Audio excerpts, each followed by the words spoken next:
If you told me a year ago that I'd end up in a legal hearing over a few rows of tomatoes, I probably would have laughed, handed you a fresh cucumber, and asked what kind of neighborhood you lived in. But that's exactly where life took me. And the funny part is, it was never really about the tomatoes.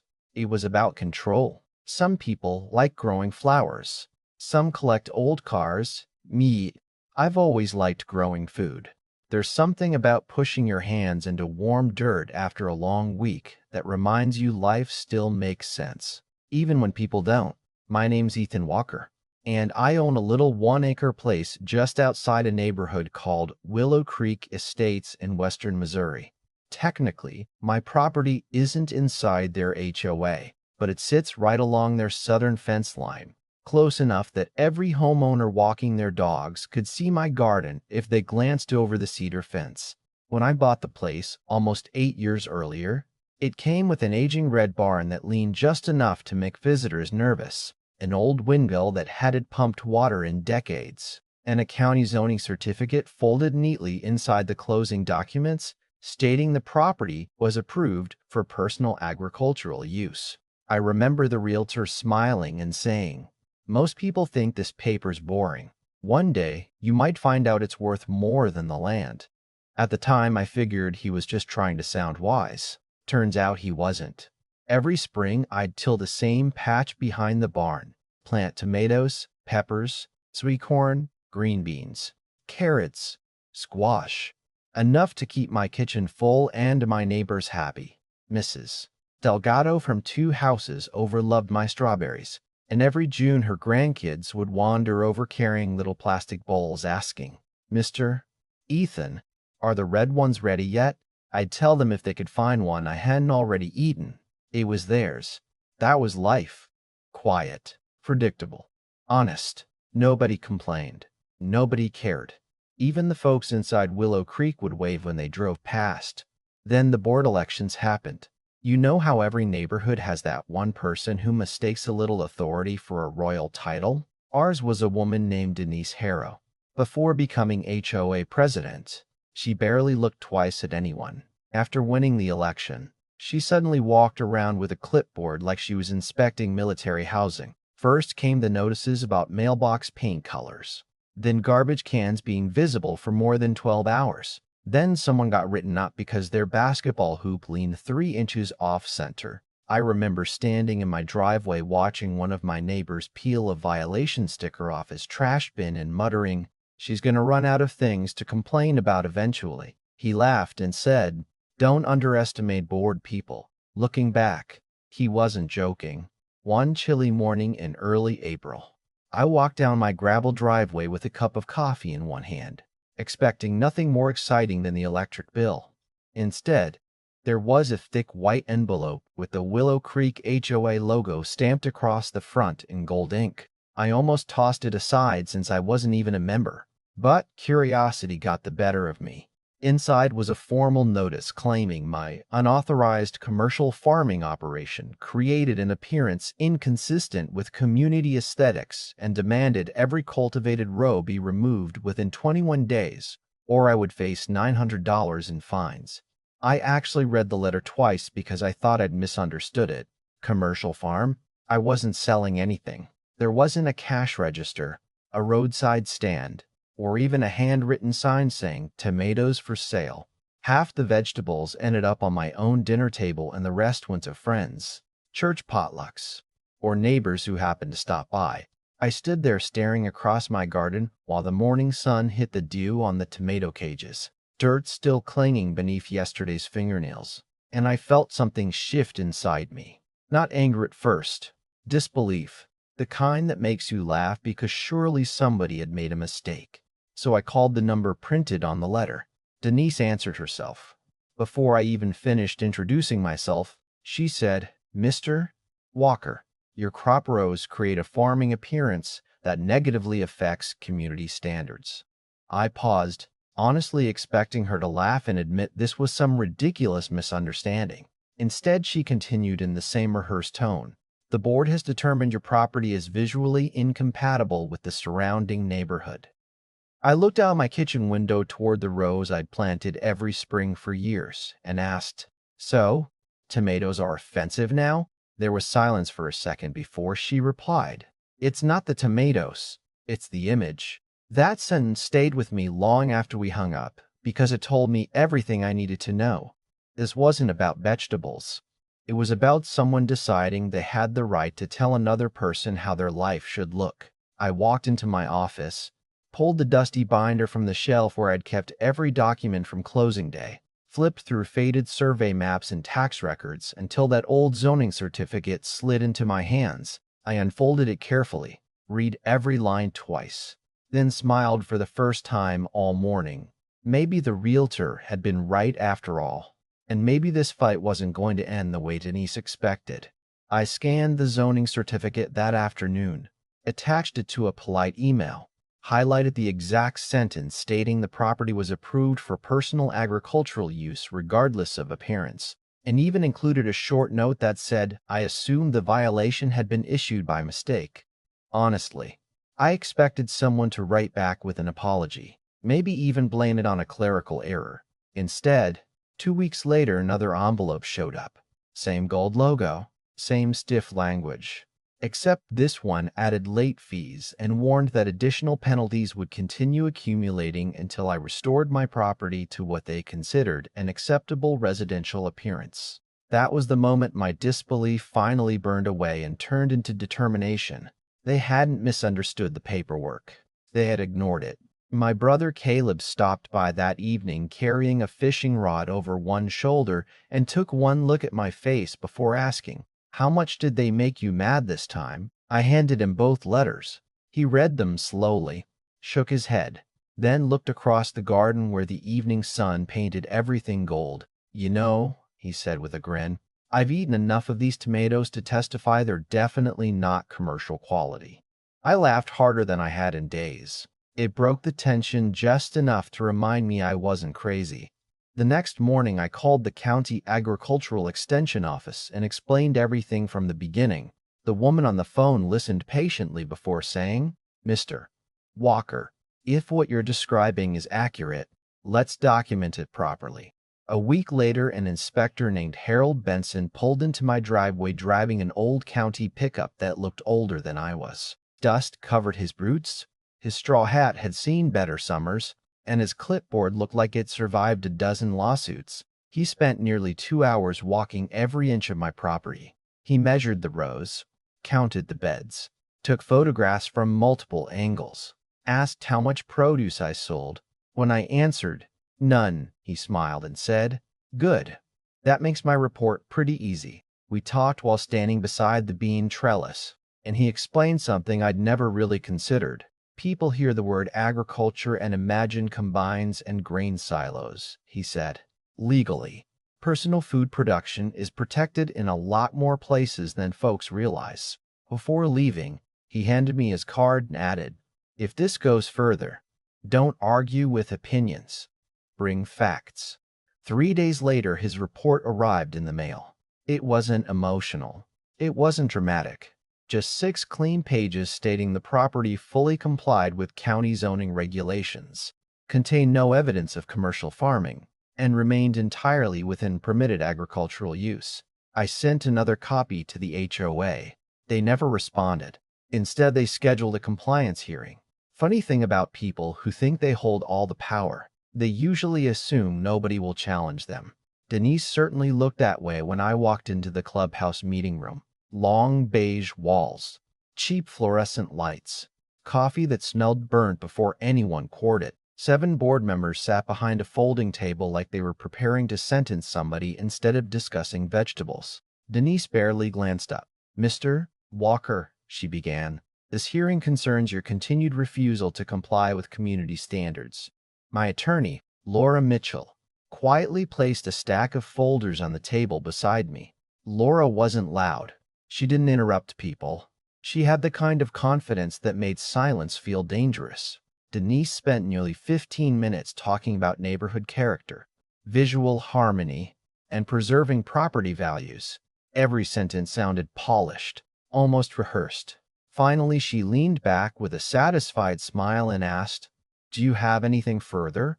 Laura folded her hands and spoke so calmly everyone leaned forward to hear her. Yes, she said. Could you please identify the section of your bylaws stating that your board possesses authority to override county zoning law on private property located outside your association? Denise blinked once, then twice. She shuffled through the binder in front of her without saying anything. Another board member began flipping pages. Someone cleared his throat. Nobody answered. Laura waited another 10 seconds before speaking again. I'll repeat the question. Still nothing. You could almost hear the fluorescent lights humming overhead. Denise finally said, "The board has discretionary authority regarding community appearance." Laura nodded politely.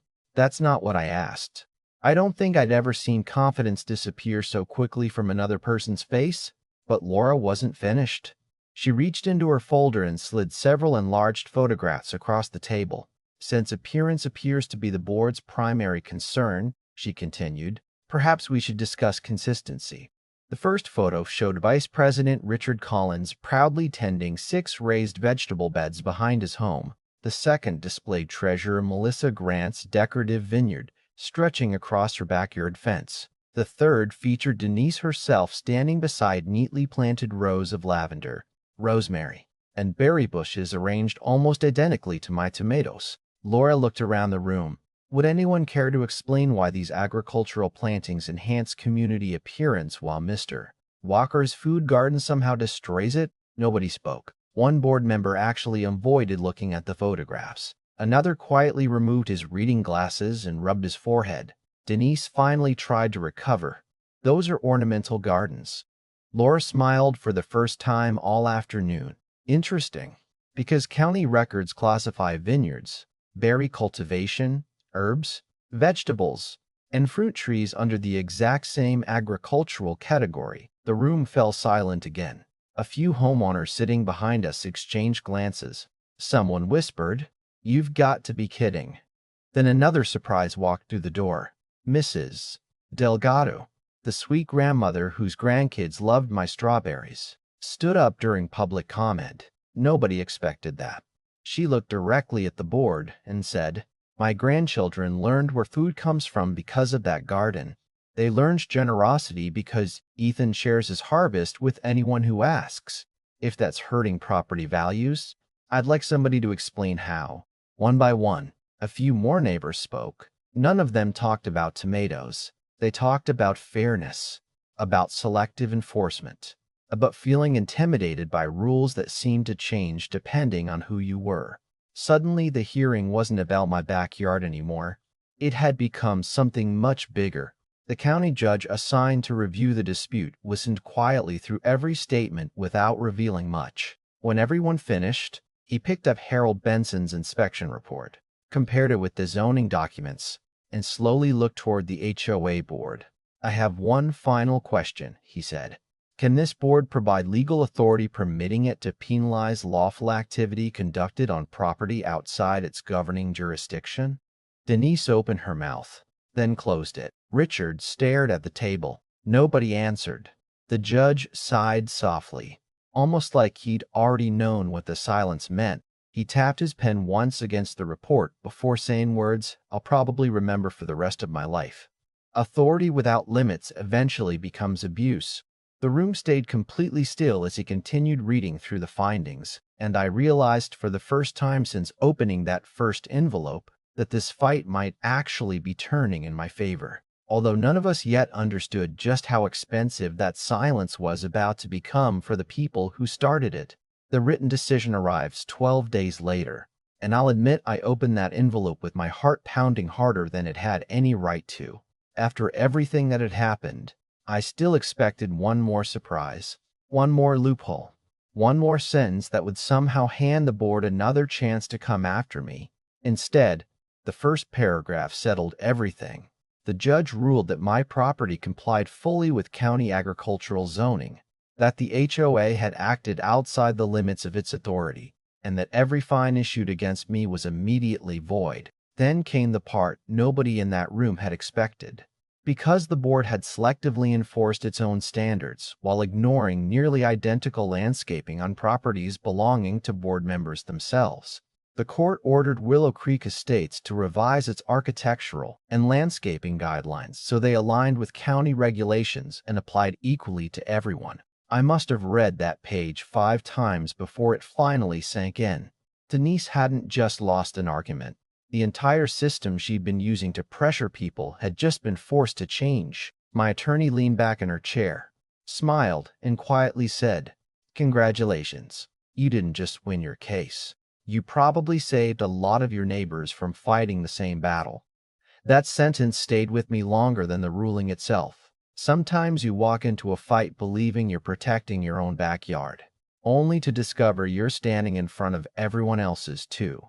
News spread through Willow Creek faster than I'd ever seen gossip travel. Within a week, homeowners were comparing old violation letters over backyard fences, laughing about things that hadn't seemed funny when they were paying the fines. One family had been cited because their kid's swing set could supposedly be seen from the street during winter. Another had received warnings over a vegetable planter hidden behind decorative shrubs. Suddenly, people started asking questions they hadn't dared ask before. If the rules only applied when the board wanted them to, were they really rules? Or just preferences backed by intimidation? About 2 months after the ruling, I was out pulling weeds around my pepper plants when a white SUV rolled slowly into my driveway. I recognized the vehicle immediately. It belonged to one of the newly elected board members. A younger guy named Andrew stepped out carrying a plain envelope. No gold logo this time. No legal language. No threats. He looked almost uncomfortable as he walked toward me. "Mr. Walker," he said. "I was asked to deliver this personally." Inside was a 1-page letter signed by the entire new board. They acknowledged the previous administration had exceeded its authority, apologized for the unnecessary dispute, confirmed every violation had been permanently removed from their records, and thanked me for bringing attention to policies that required correction. I folded the letter carefully and slipped it into the same binder that held my zoning certificate. Funny how life works. 8 years earlier, that binder had simply been paperwork. Now it told an entire story. Not long after that, I heard Denise had quietly resigned before the next community meeting. Nobody celebrated. At least I didn't. Contrary to what some folks assume, I never wanted revenge. I didn't wake up hoping someone would lose their position or their reputation. I just wanted to be left alone to grow tomatoes on land I legally owned. That's all this had ever been. Every now and then, someone driving through the neighborhood still slows down beside my fence. Sometimes they wave. Sometimes they ask if the strawberries are ready. Once in a while, somebody jokes, "Careful, those tomatoes might overthrow another HOA." I usually laugh and tell them they're harmless as long as nobody tries to make them illegal. These days, the garden is bigger than it used to be. I added another row of sweet corn, built raised beds for herbs, and planted a few peach trees near the old barn. On quiet summer mornings, when the sun climbs over the cedar fence and the soil still smells cool from the night before, I kneel down, brush the dirt off a freshly picked carrot, and think about how close I came to tearing everything out just to avoid the stress. I'm glad I didn't, because giving in would have been easier, but it would have taught the wrong lesson. Standing your ground doesn't always require yelling. Sometimes it looks like keeping good records, asking the right questions, and letting the facts do the talking. Looking back now, I don't think the biggest harvest from that garden was ever the vegetables. It was confidence. The confidence to remember that authority only deserves respect when it respects the limits placed upon it. And maybe that's the part people argue about the most. Some folks still tell me I should have just removed the garden and moved on with my life. Others say I should have sued for much more than I did. Honestly, I still don't know which side is completely right. I only know this. If someone can punish you for doing something lawful today because nobody challenges them, tomorrow they'll probably find another reason to punish someone else. So now I'd like to hear what you think. If you had been standing in my boots, would you have pulled out the tomatoes and avoided the fight, or would you have taken the risk, gone to court, and forced the rules to change for everyone? Let me know down in the comments because I read every single one. And stories like this always spark conversations worth having. If you enjoyed this true-to-life legal drama, don't forget to like the video, subscribe to the channel, and share with someone who believes common sense should matter just as much as the rulebook.